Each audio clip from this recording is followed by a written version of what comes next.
Hey, thanks so much for joining us. I'm Sarah Wall. Thanks so much for joining us as we go in depth today. And today we're actually talking about, there's a new study that was put out by the WHO, the World Health Organization, that is focused on loneliness. They're calling this a huge kind of a breakthrough study that they put out because they're looking at the impact loneliness has on health. And what we are finding out is loneliness has a huge impact on health. And we're also taking a look at a new way to combat it. There's a new word out from health experts that say fringeships actually could have a big impact on our health, and they could actually have a big impact on helping us not have loneliness and social isolation. Okay, so we're going to take a look at the WHO report, and we're going to take a look at these fringeships that they are talking about. So let's get started first and talk about fringeships. We're going to tell you what these are. Okay, so the World Health Organization has declared loneliness is a global public health crisis. Medical professionals say there's still a lot of stigma surrounding social isolation. The CDC says having strong connections with others can help folks feel like they belong. But human development experts say it takes a lot of time and energy to build and maintain close relationships. Now, doctors are talking about this new thing called fringeships, and they say that fringeships could actually offer solutions. A fringeship usually refers to a no-strings-attached connection. They're often formed with people you regularly see in specific settings, like a coffee shop, a gym, or a dog park. And we did talk with one of the experts, and here's how they kind of described it. It's really the easy bake oven of a relationship. A friend will take you to the airport. A friend will bring you a meal maybe when you're sick. A friendship does not do that. That's not what they're there for. So, just to be clear here, while we're talking about fringeships and their impact on health, experts are reminding us don't stop making those close connections, right? Don't stop forming those close ties with others, but fringeships can be a great place to start if you are feeling isolated. Okay, so let's first take a look at the WHO report because it does put out some really interesting information about loneliness. So from loneliness to social connection, they talk about the fact that social connection can actually create healthier societies. They call this a landmark report from the WHO Commission on Social Connection. This is the World Health Organization. I went ahead and I kind of looked at this here with this breakdown, the overview, and it says that this is, it's highlighting that social isolationism and loneliness are widespread with serious but under-recognized impacts on health, well-being, and society. And they do say that there is a reason for urgent action. They want policymakers, researchers, and everybody to treat social health with the same urgency as physical and mental health. And they break it down a little bit talking about the different aspects of health. Physical health, we know what that is, right? We talk about that all the time. Getting exercise, getting enough sleep, eating the right things. Mental well-being, super important when it comes to our health. But now the WHO is saying that health is actually defined by 3 pillars, and social well-being is that 3rd pillar. And a lot of times they say the social well-being is not focused on, and a lot of times we end up with isolation and loneliness. So social connection creates things and interactions, relationships with others, right? It gives us structure, it gives us function, and there is quality. So structure would be the number of people that we're friends with, function would be what they do for us, and then having quality relationships with other people, how we relate and interact to others. Loneliness is the next stage, and it hurts and happens when relationships don't match what you want or need. And then social isolationism is having very few relationships or not seeing people often enough. Finding yourself by yourself, finding yourself feeling very alone, right? Well, when we take a look here that loneliness is a global problem, it affects 1 in 6 people around the world, people of all ages, all regions, but we do find most loneliness comes with young people and in low-income countries. Social isolation and loneliness does have serious impacts. This number was actually kind of surprising to me when I was looking through the information in the report. But social isolation and loneliness impacts our physical well-being. It harms mental health and physical health. And check this out, y'all, reduces life expectancy. Loneliness causes 870,000 deaths a year. That's a lot of people, right? And it costs billions in terms of healthcare, education, and employment as well. But the big number that jumped out is 870,000 deaths a year tied into the feeling of social isolation and loneliness. And some of the things that bring about the social isolation and loneliness, if you're wondering why some people might be more susceptible than others, here are some of the things that do it. If you have poor health, like you can't get out and do things, you're marginalized, you're in a group that maybe doesn't get included in things, low income education, you don't have connections, you're living alone, so you don't have people in your house with you. Your community infrastructure isn't designed to have, like we have Mobile Parks and Recs, y'all, is just absolutely phenomenal. All of the events that they put on, everybody's invited. But there are some communities that don't have things like that going on, so there's no outlet, no place to go. Life transitions, maybe you move to a new city, you start a new job, you get a divorce, you have a death in the family. Those are major life transitions. And then unhealthy use of digital technologies. If you get on your phone and you feel like, hey, I'm, interacting with someone's Instagram, Snapchat, or Facebook post, I feel like I'm socializing. Experts say that's not actually true. Experts say we need the actual personal, talk on the phone, person-to-person kind of interaction to qualify for really helping with loneliness. Okay, so as we just talked about here, this is from the CDC, and they mentioned that 1 in 3 adults in the U.S. are feeling lonely. 1 in 4 adults report not having social and emotional support. So when we take a look at some of the things here that fall into this, social isolation is not having relationships or contact or support from others. Loneliness is feeling alone, disconnected, or not being close to others. Both of those things put a person at risk of developing serious mental and physical health conditions. Again, 1 in 3 adults in the United States feel lonely. 1 in 4 feels like they really are socially isolated. Risk factors, as we just talked about, we just showed that graphic there. There are a couple of different reasons that you may not be able to engage socially, and we just talked about some of those, but they also include like a language barrier. You have limited access to resources if you live in a rural area and you can't get to people.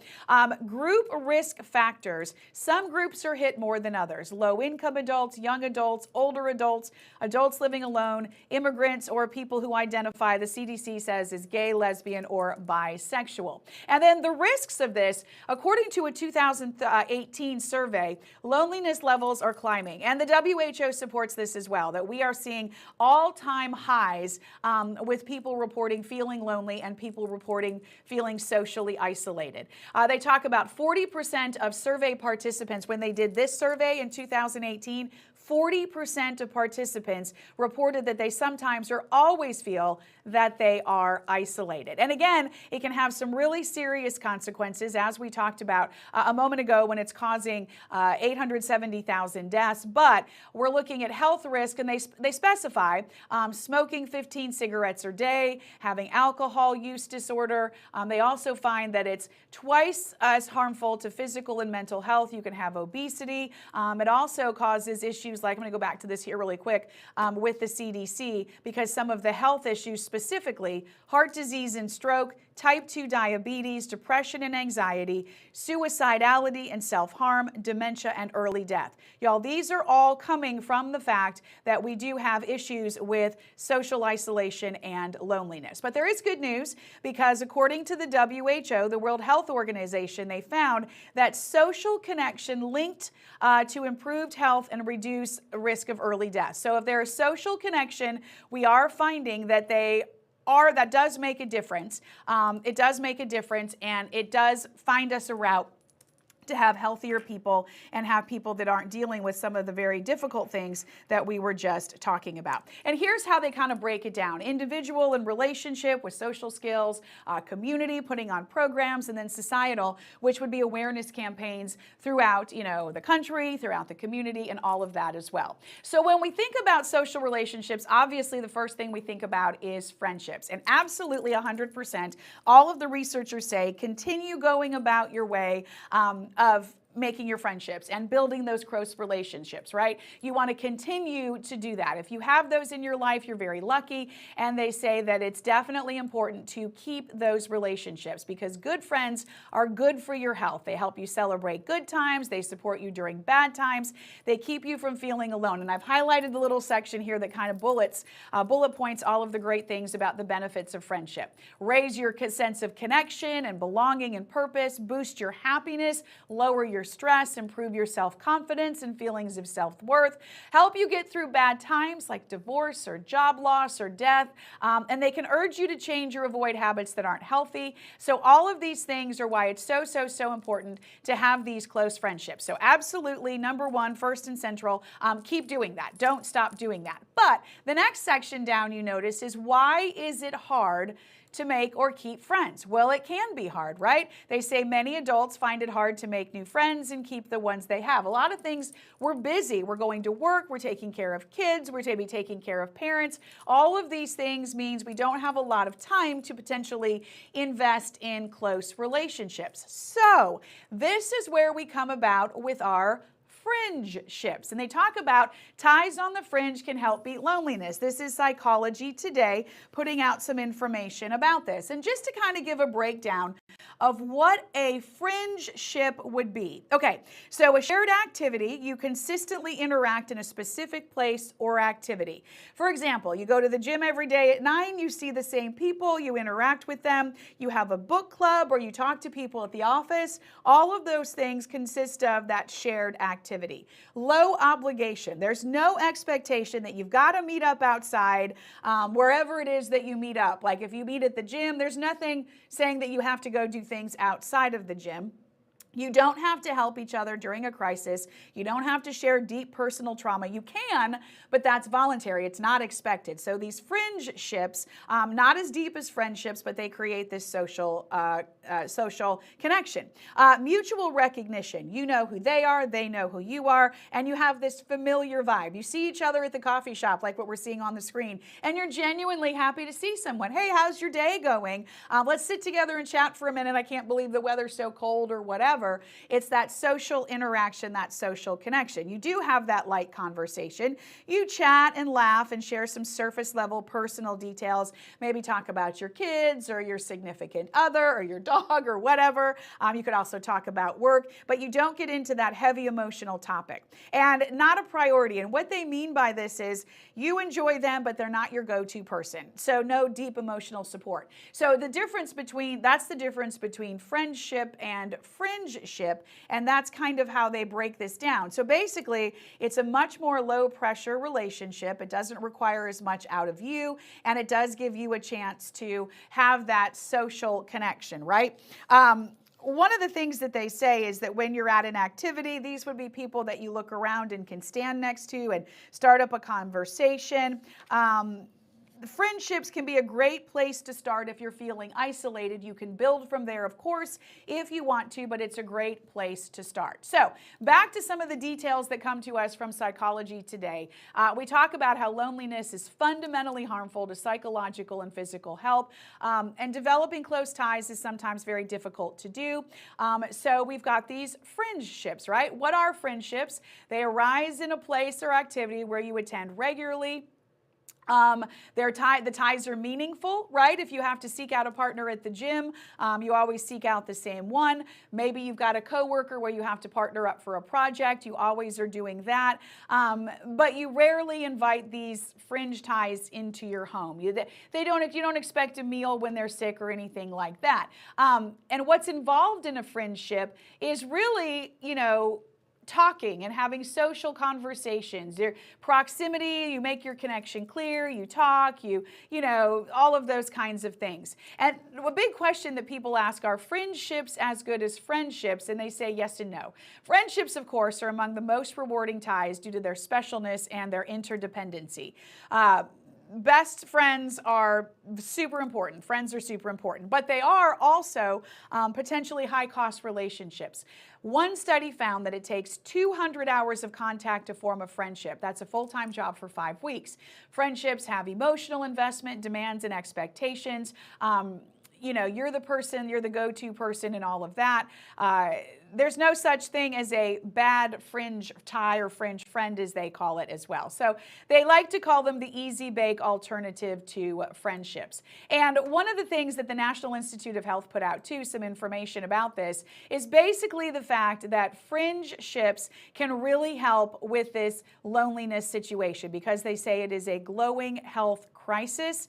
So this is not something where you have to put in all of the extra time, but you still get that social connection. They provide unique benefits for well-being. They sit on the edge of close ties and are characterized by always seeing people, that mutual recognition. You don't have any obligations, and you can just talk about what you want to talk about, right? So some different things that fall into that category that would make it so that fringeships are a great way to help us combat what's going on here when we take a look at loneliness and social isolation being such a major problem happening around the world. And again, the WHO putting out what they call a landmark report, because they are calling loneliness a global public health crisis. And again, we see here when we look at it that 870,000 deaths a year come from loneliness. So basically what health experts are trying to do is put out a way that we can form social connections without the pressures, potentially at first, of forming deep friendships. This is designed to keep people healthy, so we get those 3 pillars of health all connected in the same overall health and well-being. We've got physical health, mental well-being, and now we have social health as well. So interesting, I thought, an interesting study that's come out. The WHO, we've been following that. We've been talking about that. I know we have here on Depth. About how loneliness is really, really an issue, and social isolation is really an issue. The other thing to come out of this, right, y'all, is if you're at the gym and you see someone standing off to the side, or you're at the coffee shop, maybe strike up a conversation. If you're at the dog park, maybe, introduce yourself and create some of those connections there. You never know how much you doing that could help somebody else who may be struggling. It's always a good idea that we watch out for each other, and then the benefits that you receive from it as well, go on and on and on. So fringeships are one of the new words we're going to be talking about and keeping an eye on when it comes to social connection. Also, on the heels of that study from the WHO, as a way to help people with their overall well-being.